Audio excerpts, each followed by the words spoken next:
Eto na mga SSS pensioners, kakapasok lang na balita. Anunsyo po mula sa SSS sa pamamagitan po ng kanilang official Facebook page. Dahil nga po dito sa buwan na ito, Disyembre tayo, alam niyo naman, ito nga po ang last month bawat taon at syempre inaantay ng ating mga pensionado dahil nga po dito nagaganap po ang pamamahagi ni SSS ng 13th month pension mga ka-vlogs.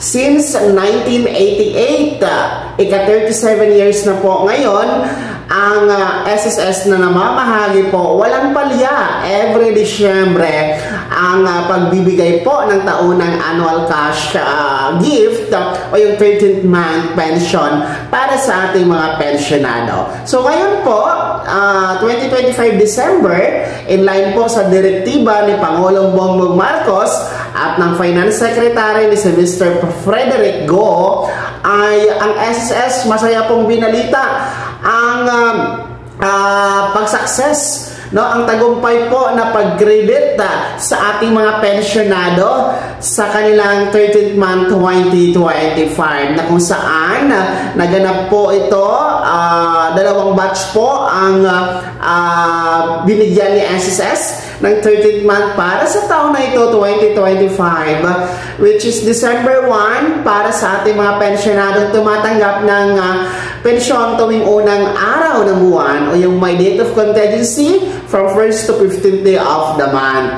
Samantalang noong December 4 ay para naman po ito sa ating mga pensionadong tumatanggap ng pensyon tuwing ka-16th day of the month o yung may date of contingency o araw ng kapanganakan, pagkamatay, pagkasakit o pagkabalda mula 16 to last day of the month. Kasabay po ang mga nakalapsam o yung mga naka-advance 18 months pension, no, noong December 4 din po sila. So matagumpay nga po na na-credit na at naibigay na ni SSS ang ating 13th month 2025 at batay na rin po sa kanilang anunsyo, nasa 3.7 million ang bilang po ng mga SSS pensioners ang nakatanggap po dito sa 2025 13th month pension mga ka-vlogs at ang halaga niyan ay merong total of 18.8 billion pesos. So, ganun siya kalaki, no?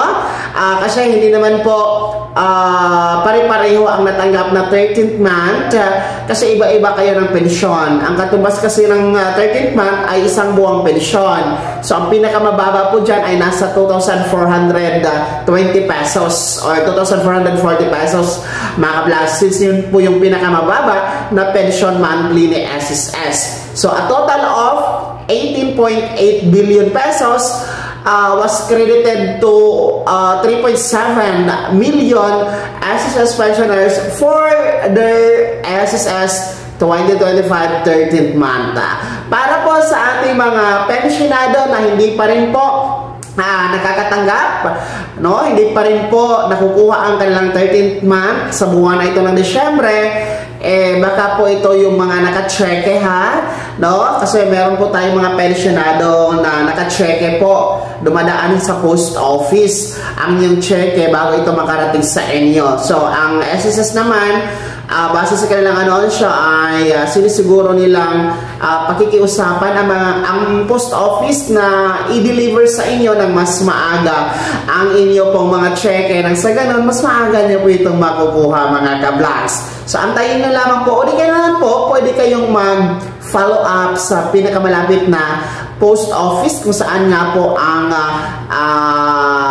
post office na pinadala ni SSS ang inyong cheque para personal niya pong matrack kung saan na nga po ba ang inyong cheque for your 13th month. So, tayo din po dito sa ating channel, masaya tayo na ang SSS po ay na-credit na ng total ang ating 13th month for 2025 at sigurado tayo masaya ang lahat, no?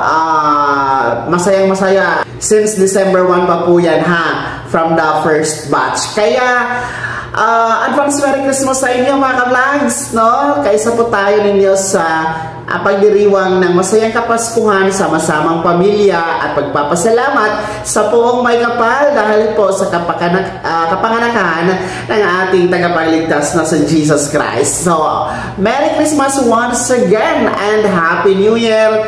At sana sama-sama pa rin po tayo, masagana po ang 2026. Maraming salamat! Congratulations SSS and congratulations pensioners!